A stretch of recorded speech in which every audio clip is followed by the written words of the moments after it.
जो माँ के चरणों में श्रद्धा रखते हैं उनके जीवन में कभी अंधेरा नहीं रहता। माँ के भक्त हो तो लाइक करें। छोटे से गांव में रहने वाली विमला के लिए हर दिन संघर्ष से भरा था। उसका पति रमेश 3 साल पहले शहर कमाने गया था, लेकिन अभी तक कोई खबर नहीं थी। विमला को हर दिन उम्मीद रहती कि शायद आज कोई चिट्ठी आएगी, शायद कोई खबर मिलेगी।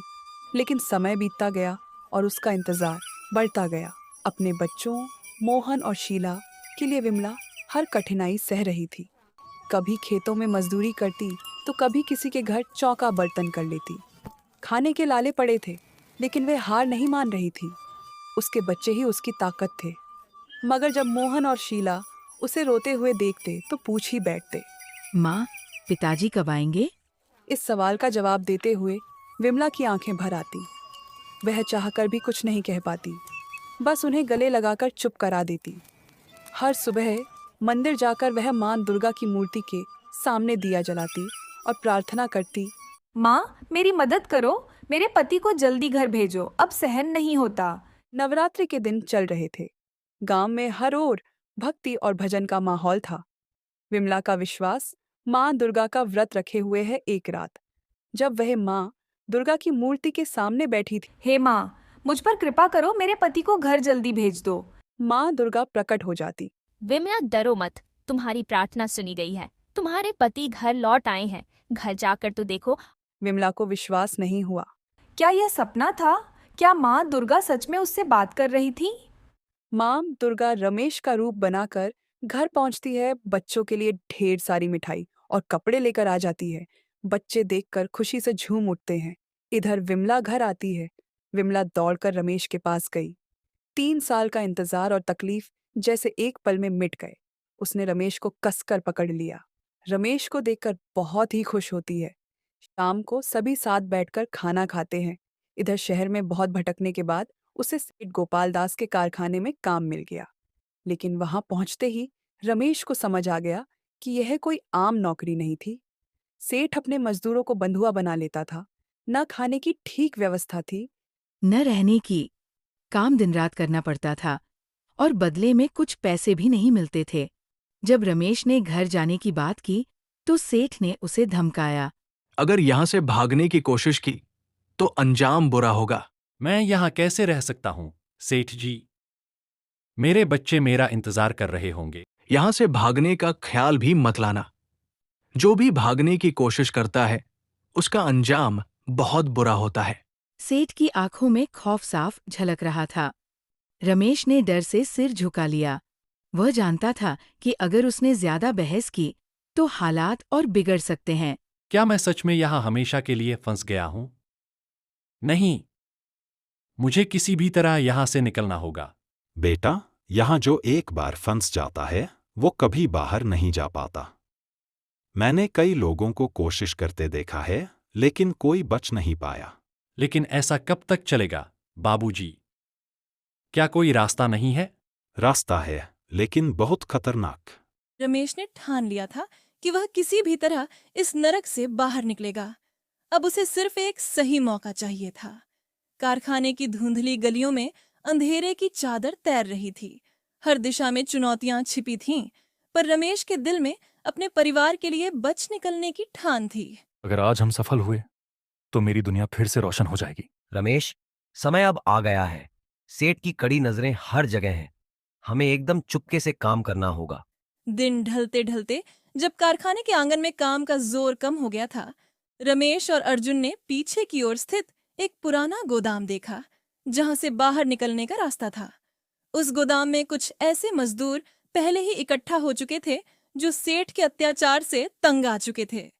यहां से निकलने का यही मौका है अर्जुन। हाँ रमेश, हमें एक साथ मिलकर योजना बनानी होगी। बाकी मजदूरों ने भी चुपचाप अपनी अपनी जगहों से इशारे करना शुरू कर दिए हैं। जैसे ही शाम की गहराई छा गई, सभी ने मिलकर एक मौन साजिश रचने का निश्चय किया। कारखाने के पिछवाड़े में छिपे रास्ते से निकलने की तैयारी तेज हो गई। किसने मेरी नजर से बचकर यहाँ घुसने की हिम्मत की? सेठ की आवाज से हवा में भय की हलचल मच गई। रमेश का दिल जोर जोर से धड़कने लगा। वह तुरंत ही अर्जुन की ओर देखा। अर्जुन, समय बिल्कुल सही नहीं है। तुम सही कह रहे हो रमेश। यहाँ कैसे रह सकता हूँ सेठ जी? मेरे बच्चे मेरा इंतजार कर रहे होंगे। यहाँ से भागने का ख्याल भी मत लाना। जो भी भागने की कोशिश करता है उसका अंजाम बहुत बुरा होता है। सेठ की आंखों में खौफ साफ झलक रहा था। रमेश ने डर से सिर झुका लिया। वह जानता था कि अगर उसने ज्यादा बहस की तो हालात और बिगड़ सकते हैं। होंगे क्या मैं सच में यहाँ हमेशा के लिए फंस गया हूँ? नहीं, मुझे किसी भी तरह यहाँ से निकलना होगा। जैसे ही शाम की गहराई छा गई, सभी ने मिलकर एक मौन साजिश रचने का निश्चय किया। कारखाने के पिछवाड़े में छिपे रास्ते से निकलने की तैयारी तेज हो गई। सेठ की आवाज से हवा में भय की हलचल मच गई। रमेश का दिल जोर जोर से धड़कने लगा। वह तुरंत ही अर्जुन की ओर देखा। सेठ गोपालदास की कड़क आवाज से पूरा कारखाना गूंज उठा।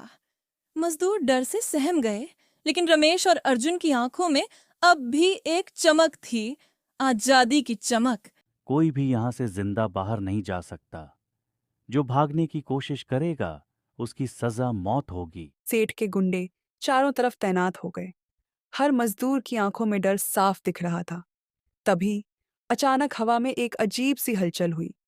गोदाम के टूटे दरवाजे से एक तेज रोशनी भीतर आई और उसके साथ माँ दुर्गा का दिव्य स्वरूप प्रकट हुआ। अत्याचार की कोई सीमा नहीं होती, लेकिन जब अन्याय हद से बढ़ जाता है तो विध्वंस निश्चित होता है। ये क्या हो रहा है? ये असंभव है। माँ दुर्गा के तेजस्वी रूप से पूरी जगह रोशन हो उठी। उनके हाथों में शस्त्र चमक रहे थे और उनकी आंखों में दुष्टों के विनाश की आग जल रही थी। मजदूरों ने धीरे धीरे अपनी बेड़ियों को तोड़ने की कोशिश शुरू कर दी। अब हमारा डर खत्म हो गया है। माँ खुद हमारे साथ है। आज हम आजाद होकर ही रहेंगे। हाँ, अब और नहीं सहेंगे। माँ दुर्गा के आशीर्वाद से मजदूरों में हिम्मत आ गई। उन्होंने एकजुट होकर सेठ के गुंडों से मुकाबला किया। जैसे ही सेठ ने भागने की कोशिश की, माँ दुर्गा का एक दिव्य अस्त्र चमका और सेठ धूल में गिर पड़ा।